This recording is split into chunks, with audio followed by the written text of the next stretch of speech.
Ces 2 jours de consultation gratuite, nous l'inscrivons dans notre politique de développement, notre politique sociale de développement.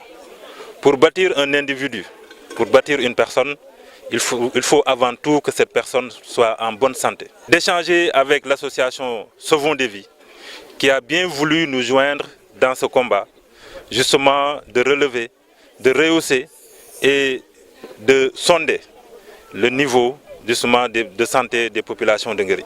Plus de 350 personnes ont été consultées avec des dons de médicaments à l'appui pour permettre aux populations les plus démunies de pouvoir accéder aux meilleurs soins de santé.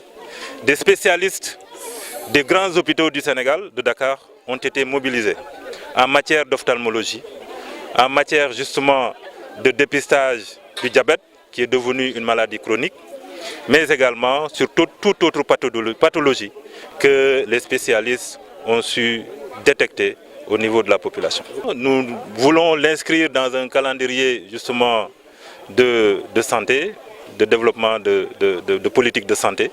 Mais ces journées de consultation gratuites-là, ce n'est pas que pour faire dans la mouvance des journées de consultation gratuites. Nous voulons, au sortir de ces journées-là, de nous fixer des objectifs très clairs, à savoir justement de pouvoir mettre le doigt sur les pathologies qui gangrènent notre chère localité.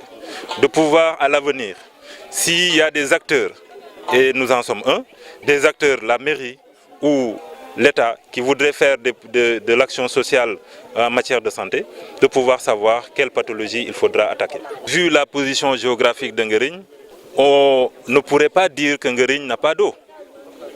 Nous sommes logés au sein de 4 communes. La commune de Nguékokh, la commune de Somone de Ngaparo et la commune de Saly.